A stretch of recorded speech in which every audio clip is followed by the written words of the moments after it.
Hello, everyone, and welcome to Schwab Coaching. My name is Cameron May. I'm a Senior Manager of Trading and Derivatives Education here at Schwab, and this is investing in dividend stocks. And I was taking a look at the stock market this morning. I think you've probably all seen it. Just keeps going up and up and up. It's a great time for stock investors, but not necessarily for dividend investors. Over that same stretch, we've been pulling back a little bit. So what's providing the headwind to dividend stocks? What might be the number one threat to dividend stocks right now? I think there may be a bit of a power struggle going on. So we're going to be looking at a variable out there that maybe for some dividend investors might be top of mind, and we might want to be aware of it. So it should be an interesting discussion. Before we can get to any of that, though, let me first of all say hello to everybody who's already chatting in out there on YouTube. Great to see all the familiar names. Hello there, Eva and Paul. Janelle, great to see you. Richard, Lawrence, Gary, who else is there? My Princess, we have Buddy, we have Simone, Dinesh, everybody else. Mark, great to see everybody. Thanks for joining us week after week. We always appreciate your attendance and your contributions to these discussions. If you happen to be here for the very first time, I want to welcome you as well. And if you're watching on the YouTube archive after the live stream has concluded, enjoy the recording. I always say it's a great way to watch these webcasts, but you're certainly invited to join us in the live stream. If you'd like to be here in our audience, you want to chat with your presenter while we're going, this is a Thursday webcast series. We kick things off promptly at noon Eastern time. Now, I also want to let you know that my good friend Connie Hill is hanging out in the chats with us today. She's going to be addressing any questions that I can't get to. Connie and I have been working together now for decades, basically. So Connie brings a lot of experience to this discussion. Thanks for having my back there, Connie. Connie and I would also like to issue an invitation to everyone to follow us on social media. So best place to connect with your favorite Schwab presenters is on social media. You can find Connie and me on X. You can also connect with your presenters on LinkedIn. So on X, you can find Connie there at Connie Hill CS. You can find me on X at Cameron May CS. You can also go to LinkedIn, go to linkedin.com/in and then /Cameron May CS. That's where you can find and follow me there. But let's get into this discussion of investing in dividend stocks. Let's look at what might be providing that headwind for dividend investing, how it might be opening a door potentially for opportunity. We'll see. But before we do, of course, we need to consider the risks associated with investing. Risk is real, so please bear this information in mind. This material is intended for general informational and educational purposes only. There are risks associated with investing in dividend-paying stocks, including but not limited to the risk that stocks may reduce or stop paying dividends. Schwab does not recommend the use of technical analysis as sole means of investment research. Investing involves risks, including the loss of principal, and any investment decision you make in your self-directed account is solely your responsibility. All right, so let's set an agenda for what we're going to discuss today. I want to take a look at what's going on with the markets. We're going to see what's happening with the stock market, but also specifically what's happening with the dividend stock investing marketplace. And we're going to see what that headwind is that I've been talking about. So we're going to be looking at a few different indices and look at how they have some interplay among them. Then we're going to do a quick portfolio check-in, and finally we're going to search for, locate, and add a new example dividend stock to our portfolio. All right, so a lot to cover. Let's get right to it. Let's go right to the Thinkorswim Paper Money desktop platform. So this is the simulated trading environment where we've been building a portfolio since the start of the year. And here's what the S&P just continues to do. Look at this. We're now up about another 1%. You look at that hesitation about that 7,000 level, and the S&P just hit that and just blasted right on through. So it really has been a great environment for a lot of stock investors out there. But if we switch over to a dividend-focused index, let's bring up good old SPDMUT. That's what I call it because I'm just pronouncing this phonetically. But it's SPHYDMUT.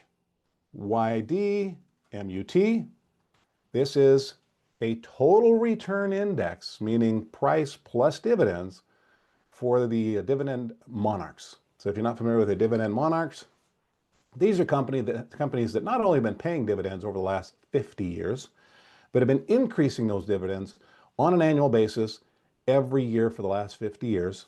And so we're looking at a combined chart, return price plus dividends. And you can see we were off to a great start for 2026. And boy, we've hit some bumps along the road since then, including over these last several weeks. While other stocks have been rocketing up, dividend stocks, not so much. Now, the net impact there on our portfolio is that we had an early lead on most stock portfolios, probably, with our dividend stock portfolio. Even though we were only partially invested, we've been gradually building up, we were still outpacing the marketplace by a significant amount, or, well, significance always in the eye of the beholder, but we were outpacing. Now it's pretty close to a dead heat for total performance for the year. And that's because we've been seeing a bit of a pullback. Ricebird says, where to find a list of these special symbols? So here's one thing you might do, Ricebird. Now, this isn't going to show you every symbol, obviously. But right up here, if we click on the little down arrow, it gives you some choices, including tracking a bunch of different indices right here. I will say that SVIDMT was not found here. The way that you might find something like that is just do sort of basically a keyword search up here in the left symbol box. Okay, so if you want to see, is there an index for the dividend monarchs, you type in dividend monarchs index, and that would very likely find the SVIDMT symbol for you. Anyway, but yeah, dividend stocks struggling. Why? What would be your best? And Eva's bringing up a very good point. Just because dividend stocks are down, does that mean the dividend stock investor with that long-term horizon should be hitting the panic button, making major changes to their portfolio? Likely not. Instead, may it just be opening shorter-term windows of opportunity where yields are actually climbing a bit. Yep, I've actually seen that from 1 week to the next. Our average yield on current prices for our portfolio has actually gone up as prices have sagged back a little bit. And now, for existing positions, that may not be great, but what that might mean for the dividend investor who has some cash to allocate is that there might be some opportunities for higher yields that weren't quite as high a couple of weeks ago, or, you know, I might say a few months ago. Even more prominent example back here. So yeah, that could be the case. Very good point, Eva. But what would be your suspicion? What do you think is the primary headwind? Now, I can't say exactly what is and what is not because there are tons of variables out there. But there's actually something with a strong correlation that's measurable with what's going on with the dividend stocks. What do you think might be driving dividend stocks down if you try to peg it to one thing? Best guess. We don't know who's right or wrong. But one thing that may be a stronger and stronger influence is the competition. Let's look at TNX CGI. This is the symbol for the 10-year yield on 10-year treasuries, basically. And those yields have been coming up and up and up. So average yield on a 10-year treasury was under 4% not very long ago, back at the end of February. And now it's recently reached almost 4.5%. That's actually a pretty strong increase in average yields, more than, if we're just looking at it bottom line, more than a 10% increase in those yields, going from 4% to 4.5%. Now, what that can do for our dividend investor is it may create a comparatively attractive alternative for income investors looking to allocate cash. Now, if we're sitting here trying to get some income on cash, a number of things that might be done, but one thing that an income investor might do is turn that money over to the government in return for some government-backed yields. A couple of months ago, that wasn't as strong as it is right now. So it might divert cash away from investment in dividend stocks, causing dividend stocks to rise, and instead over toward bonds. And so if bonds are out competing stocks, what we might see, this is sort of assuming we only had a one variable world out there. It's not the way things actually work, but still, there can be a dominant variable in the marketplace, and this might be it. Now, the way Eric says treasuries are guaranteed to the extent that the government can guarantee, right? There's still risk. We should always recognize that there's still risk. But yeah, dividends are not guaranteed, Eric. Exactly right. Yep. Dividends are optional. They're not required of a publicly traded company, and a board of the company can just decide not to pay dividends. Probably very likely not a good idea for stock value for that company in the near term. But yeah, they can change their minds. Anyway, but what I wanted to do here today is test this assumption. If yields are going up, and we've seen dividend prices coming down, but is that always the correlation? Actually, there's been a very strong correlation just exactly along those lines in 2026. And there's actually a tool that can help us measure that. It's actually called the correlation tool. How many of you have used that correlation tool before? Just to see how closely related or inversely related are two assets, such as bonds or bond yields versus dividend stocks. Let's go up here to our little flask icon, and we're just going to type in correlation for our correlation tool right there at the top. Let's add that to our chart. And by default, it's going to see how are bond yields correlated to the S&P 500. I don't want to compare to the S&P 500. What we're doing here today is we're going to compare yields to dividend stocks. So let's put in yields as our comparison. TNX CGI, just hit enter on our keyboard after we're going to correlate with this. It says security. It's not exactly a security, it's a chart. But let's click OK and click apply. And right now we're comparing TNX CGI to TNX CGI, and we're getting not meaningful information down here. Instead, let's switch this back to SFDMT. Now here's another thing, little navigational technique. If you've recently looked at a chart, you can just click on this down arrow, go to recent right here, and there it is. All right. So here's what we're left with. We're now doing a correlation comparison of the Dividend Monarchs Index, total return chart, against the 10-year yield. And what we see now is this line that's moving back and forth. And what this is doing is showing us over a 10-day time frame, how closely correlated are the behaviors of these two things, yields and dividend stocks.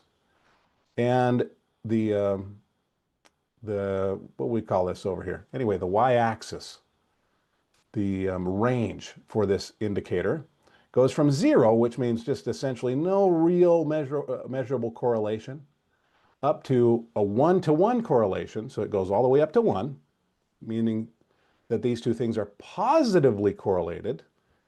The way that we interpreted that, the way that we would interpret that is over a 10-day period. If yields have been going up and dividend prices have been going up at the same time, we'd have a correlation value of 1. It's like a 1-to-1 relationship over 10 days.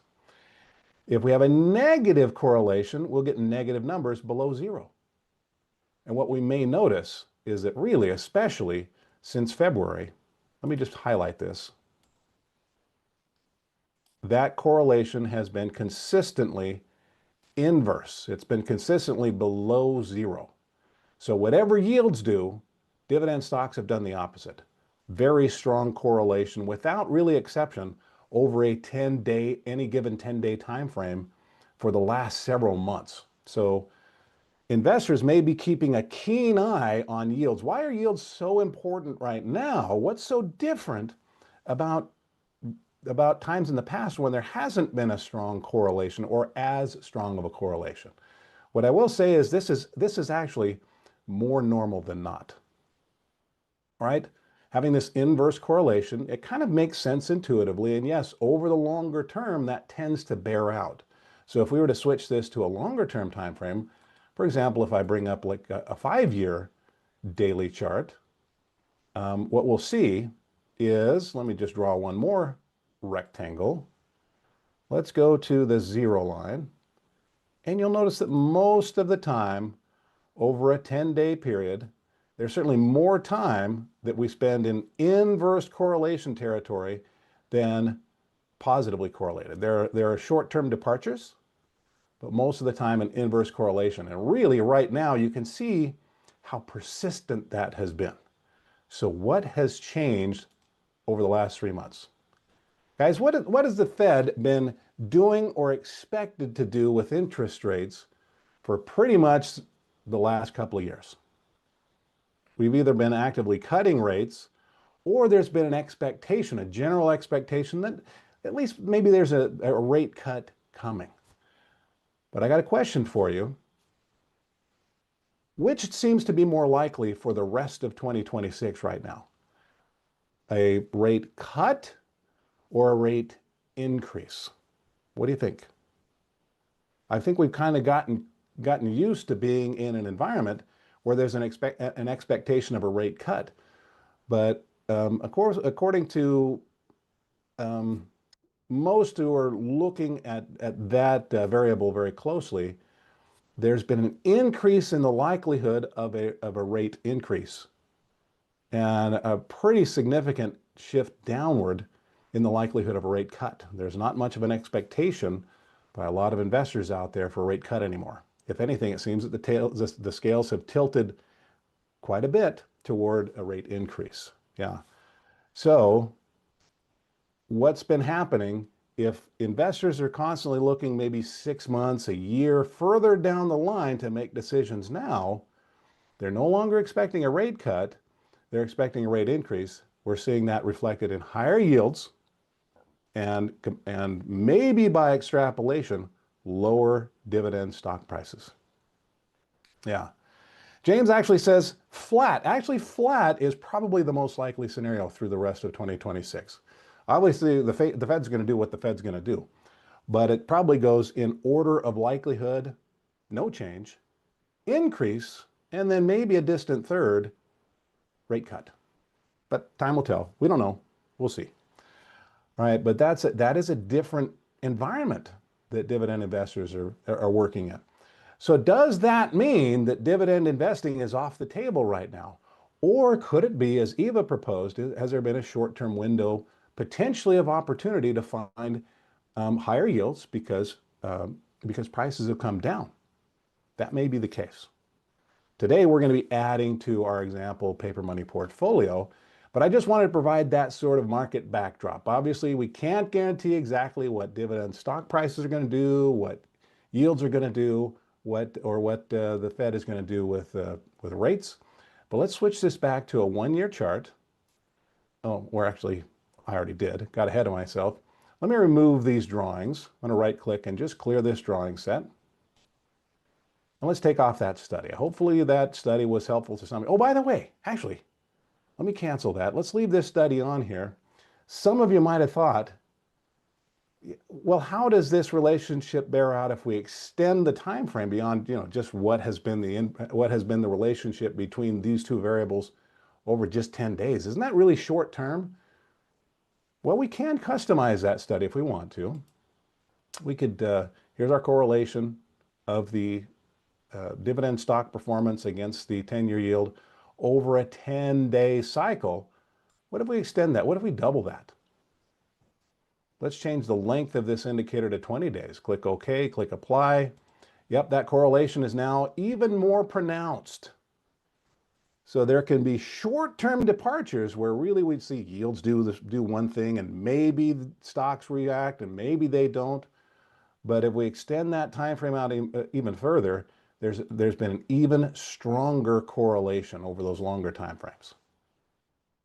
Interesting. Okay. Anyway, let's take that off. And let's go do a portfolio check-in before we go add to this portfolio. We don't necessarily want to do that blindly. We may want to pause to see what the needs of the portfolio might be. So here's our example paper money portfolio. We have 12 stocks across a range of 8 sectors. We've been pursuing portfolio diversification. Right now we have 4 sectors that have 2 stocks in them. We have 4 sectors that have 1 stock in them. We have 3 sectors that aren't really necessarily traditionally dividend-paying sectors, where we don't really have any representation. For example, technology stocks. Typically don't see a lot of big dividends from technology stocks. There can be some exceptions to that rule. But I thought what we would do today, one of the sectors that we only have 1 stock in is real estate. And real estate has kind of taken some lumps, right along with a lot of other dividend stocks. That real estate sector has come down. And as a result, for the dividend paying stocks within that sector, some of those, the yield has gone up a bit. Let's take that as a potential opportunity to add to that. Did I say real estate? Sorry. Healthcare. I'm going to add to healthcare because we already have two real estate stocks. Anyway, healthcare has been coming down. Let's add to our healthcare position. Okay? But another thing that the things that we've been keeping an eye on in this webcast series, we can see our ex-dividend dates, when those dividends are coming up. We can see how frequently dividends are paid. We can see our average yield. I ran a calculation on that this morning before prices started moving again, so it might be a little bit different. But our average yield has gone up about 0.1%, 0.15% from the last time we talked. We're up to about 3.44%. That's because prices have come down, yields go up as a result. Our beta is our gauge of how volatile our stocks are compared to the S&P 500. A value of less than 1 means that that stock historically has been less volatile than the S&P. And you'll see that Target is the only one that's basically just about exactly the same volatility. Everything else has been historically a little bit lower in volatility. So we're seeing less volatility on our portfolio while we're looking for these yields. Now, obviously, doesn't mean our portfolio can't go down in value.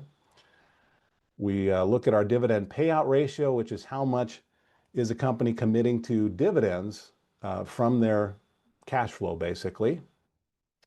We also monitor long-term debt levels. Here's the price that we paid for our stocks and the current market price changed since we bought these. So we have KMI is our best performer, up 20%. It was also one of our first purchases. What's our worst performer right now? Looks like that would be KIM, down about 2.5%. Now, we keep an eye on this, not just to see how we're doing and feel good or bad about it, but also we will be doing some rebalancing if it meets certain criteria for this portfolio. If any one of these grows by 60%, then we're going to cut that back, trim it back so it's not representing too big of a portion of our portfolio. If any one of these dips by 20%, we're going to add to that. Okay. So overall, up about 4.4%. Let's see. Arif says, do you need to have a position for some time before we can get dividends? So Arif, as long as we purchase at least the day before the ex-dividend date, that literally means ex-dividend means you don't get the dividend. This stock is now trading without the dividend. So for example, if we didn't own BG, but we bought that on May 21st or before and then held through the 22nd, we would get that dividend. Yep. All right. Now, I also want to point out, though, that just because we get a dividend doesn't necessarily mean that we got a leg up on everybody else, because prices adjusted downward on the day of the ex-dividend in amount equivalent to the dividend that was paid. All right, what else did I want to say? Oh, yeah, so we're up 4.4%. That's not bad for the year, up 4.4%. Actually, well, I shouldn't say for the year. It's for since we purchased these securities, and we've actually been building into these since the start of 2026. So no, our portfolio isn't up 8 or 9% like the rest of the S&P 500 because we didn't start off with a fully invested portfolio. On average, we've been in about 2 months. But 2026, we're now 4.5 months in. So 4.4% plus an average dividend yield. We're starting to collect those dividends. Basically, right now, about average performance is what we've accomplished, but at lower volatility levels. All right, so let's go add to our paper money portfolio. So how do we find stocks? A number of different ways that we can do that. If you want to see previous webcasts in this webcast series, let me show you something here. First of all, if you're new to our webcast series, make sure, well, by the way, welcome, great to have you here, but make sure you've subscribed to our Trader Talks channel on YouTube. You can just pop down below the video, click on the subscribe button. It doesn't cost anything to do that, and it only takes a second to do it. But this is where you can join our live streams, but you can also find playlists of previous discussions that we've had. So if I go to playlists, I'm going to scroll down a bit and look for investing in dividend stocks right there. Brent filled in for me last week, so his face is on the channel, on the series right now. I was out of the office, so it's been a couple of weeks since we had the opportunity to talk. But if you wanted to go back and revisit the last stock that we purchased for this portfolio, you can go check that out right here. Finding high yield dividend stocks in a skyrocketing market. Or below that, we did a sector scan. So if we're wondering how to find dividend stocks, we did a sector scan to find an example dividend stock investment, and so on. All right. But there are lots of ways that we might find dividend stocks. We can construct a scan like we did just a couple of webcasts ago, or we can just use existing lists. Andrew, thank you. And what we're going to do today, I thought we would add a dividend aristocrat to the portfolio. I don't know if you're familiar with dividend aristocrats. Let me bring up a watch list that I previously built. So we're on our charts. Let's open up the left margin over here. And I'm going to switch to my personal watch list, and we're going to look through the dividend aristocrats. There we go. So what is a dividend aristocrat? Well, we talked about the dividend monarchs. Those are companies that have been paying dividends and increasing dividends every year for the last 50 years. An aristocrat is a company that's been paying and increasing dividends for the last 25 years. So not as long, but a dividend aristocrat, well, a monarch has to be from the S&P 1500. A dividend aristocrat has to be an S&P 500 company. So it's an S&P 500 company that has paid a dividend and increased that dividend every year for the last 25 years. So here's a list. Where did I find the list? Well, I Googled it. And then I just built a watch list with it. That's it. Didn't take very long, took a couple of minutes, do the Google search, grab the symbols, type them in here and build a watch list. But I've also expanded. Let me open this up a little bit. But we have a couple of columns here. Right now I'm showing the market capitalization and the last price or the last trading price for each of these dividend stocks. But there might be a bunch of other things that a dividend investor keeps an eye on, and that might not cover it. Just price and size might not be enough for some. So what are some priorities? These are some example priorities for, let's make this bold, for a dividend investor is about to go buy. I'm even going to type in the word example just to really drive that home. This is not intended to be an exhaustive list of what every dividend investor looks for. Nope, there should certainly be flexibility here for the dividend investor to tailor this list, to remove what they don't think is important, to add other elements that they might think might be more important. But what are some example priorities?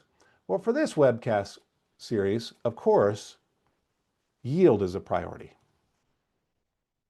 Defeats the purpose if we buy a stock and there's no dividend paid if the name of the series is investing in dividend stocks. We also look for diversification as an example in this series.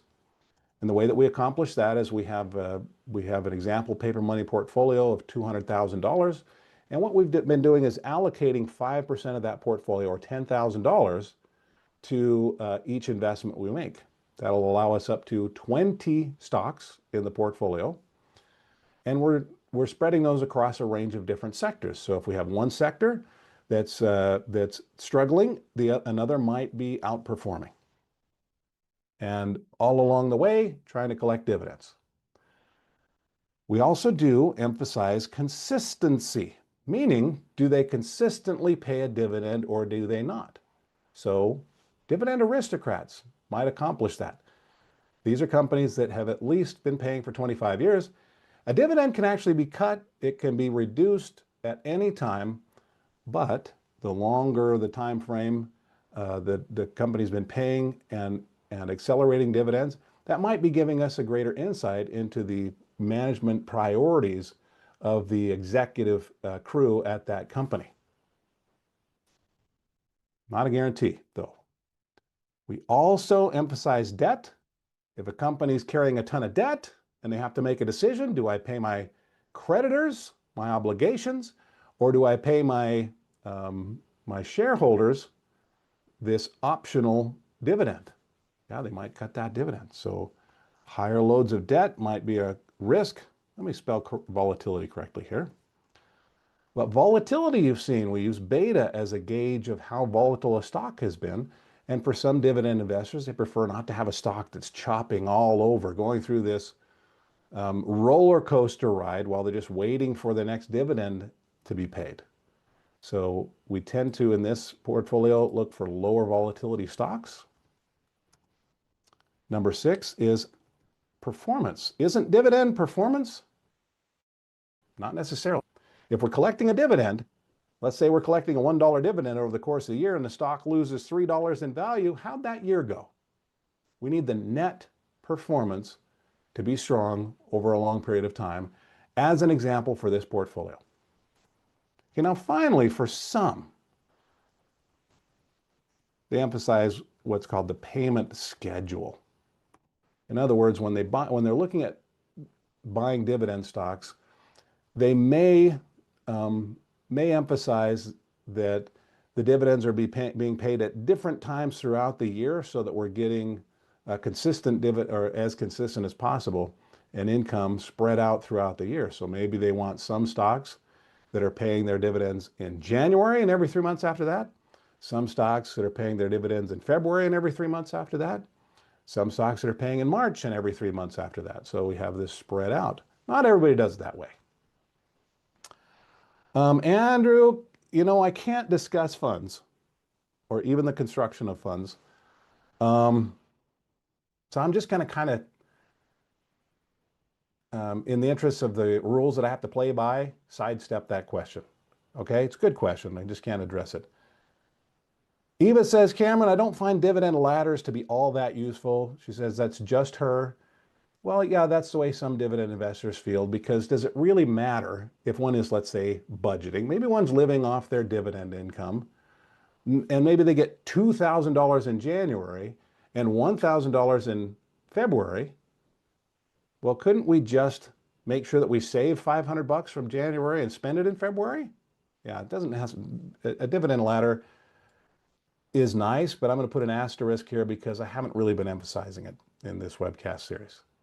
All right, so here are our primary priorities for our portfolio.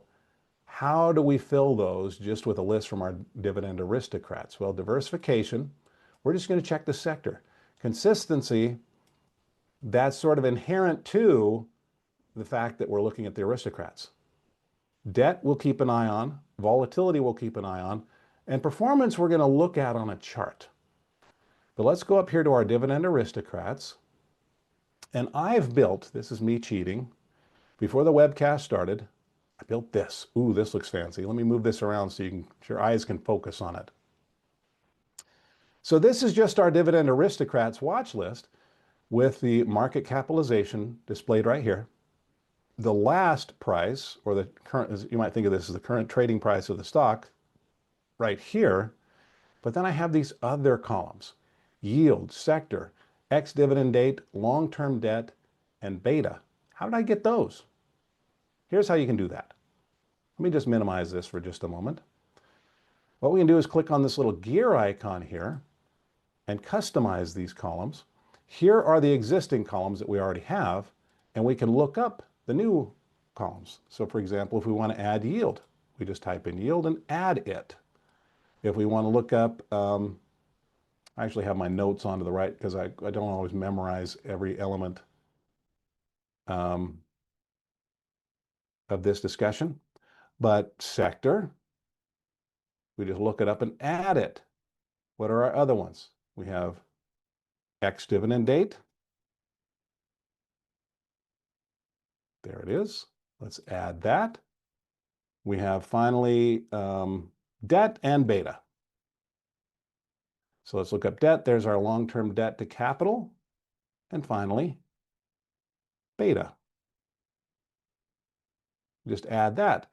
And we just click OK. And what that does is it adds those as columns here. And then all I've done is I detach that watch list gadget, and it just pops it out as this window that you're now seeing right here. So there we go. Barbara says, any reason aristocrats are limited to the S&P 500 versus the monarchs coming from a larger basket of stocks? Just curious.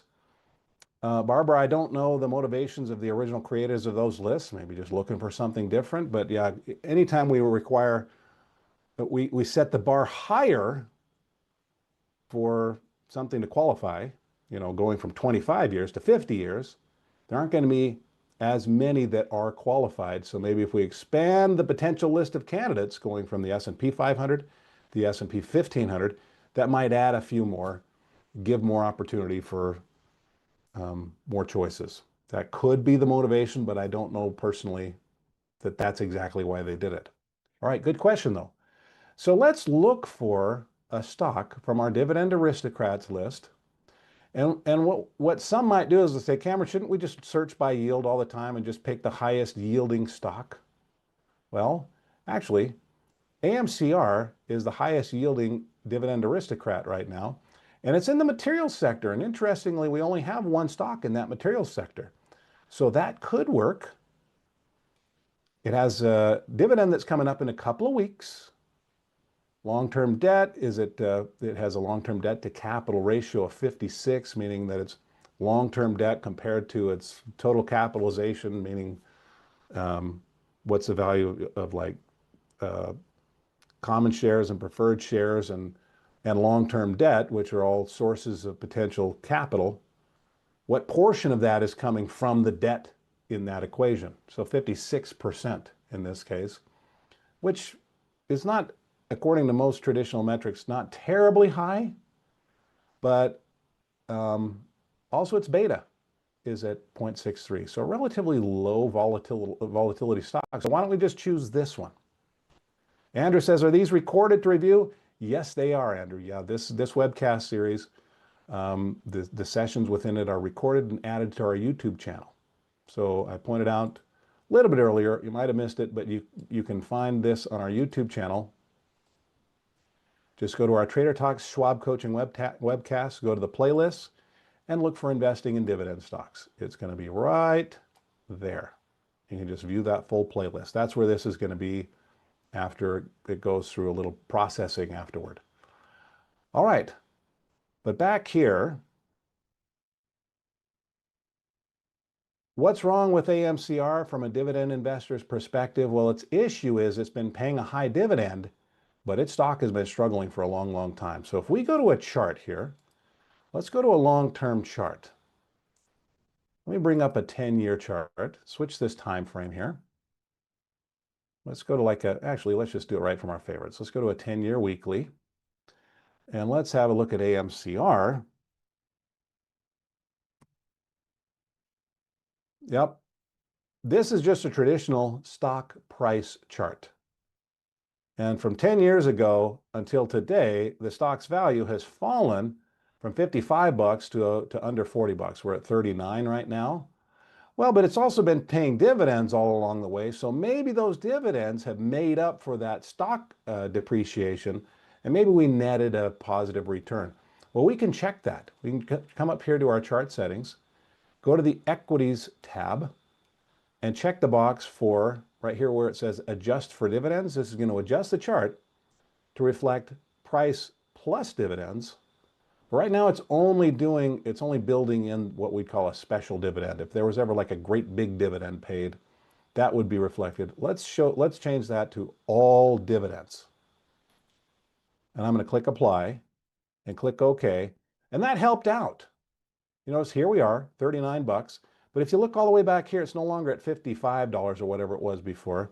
It's down around 51 or 52. That's building in the several dollars of dividends that have been paid over that time frame, but still net negative. Here's what we're going to do. We're going to look at a different sector where we only have one stock. Let's go back to our watch list. And I'm going to sort by sector. Instead of yield, let's sort by sector. All right, so here's the sector. And I said one of those is healthcare. Here are some healthcare stocks. MDT is the highest yielding healthcare stock, but it has the same problem as Amcor. Now, AMCR and MDT may turn around. Actually, MDT over the long term has actually, I think, netted a bit of a positive gain, but it's been struggling a lot for a while now. That could reverse. You never know. But what I wanted to look at today was AbbVie. All right. Currently paying a 3.28% yield. It has an ex-dividend date that just passed, but we'll still have it for the next one. Its beta is lower. It does have more long-term debt. So for some investors, that could be a little bit of a question mark. We're going to add this to our portfolio because of this. Well, not because of, but including this. Here's that long-term price plus yield performance. Is this guaranteed to continue? No. As a matter of fact, it hasn't even been having a very good year this year. But overall, over the long term, this has been upward trending. Pulled back recently. That's what I'm talking about. These last 12 months haven't net been an improvement. However, for some, this might just mean, all right, it's giving us a short-term window where we're getting higher yields than we were before. Simone says, can we include the payout ratio? We could. I didn't include it there, Simone, but that could be added as a column. Yep. Maybe I'll even put a note in to add that for next time. But let's add ABBV. I wanted to show this on a one-year chart. Yeah, you can kind of see over the last 8 months or so, we've come down. But maybe for that longer-term investor, it just means getting a little bit better yields now than we were 8 months ago. Farm Girl says it's also a monarch. There's a lot of overlap between the dividend aristocrats and the dividend monarchs. What I will say is most monarchs are also aristocrats. Yep. Because along the way to becoming a monarch, they qualified largely to be an aristocrat. Not all of them, because they might not be an S&P 500 company. But yep, there we go. All right, so let's go add some ABBV to our portfolio. I'm just going to go to the trade tab. It looks like this is a $210 stock. Let's see. Get out our calculator. We have $10,000. That's 5% of our $200,000 portfolio. Divide that by about, let's call it $210. About 47 shares. So that's what we're going to buy. You might ask, when are we going to sell it? We probably aren't going to sell it. This is an investment, not a trade. If the dividend gets cut, we'll sell it. If the stock grows rapidly and it's becoming too big of a portion of our portfolio, we will cut it back. If it drops in value, we may add to that position to bring it back up to a proportionate representation of that portfolio. So it's continuing to fill the role that it was designed to fill. But let's click on the ask price to create a buy order. And let's put in an order to buy 47 shares. We can do a limit order to try to control how much we might have to pay for those shares, put a cap on how much we're willing to pay. Might not fill. I'm going to put in a market order. There's a risk in doing this. We're not guaranteed that we'll pay, exactly $210.80. We might pay more than we expected. We might actually pay less than we expected. But let's click confirm and send. Going to buy 40 shares of ABBV at the market price. There's no commission on this investment, but there can be on some types of trades. And let's send that order off. Yeah, Andrew, this webcast series is explicitly called Investing in Dividend Stocks. So we do example investing in this series. No trading going on. Yeah, nothing short term. All right, so there we go. So like Barbara just asked a question. There was a recent reverse head and shoulders or inverse head and shoulders pattern on the chart for ABBV. We actually, just in this series, I actually do teach a webcast series on Fridays. It's all about charting. If you want to talk about charting, that's where we'll do that.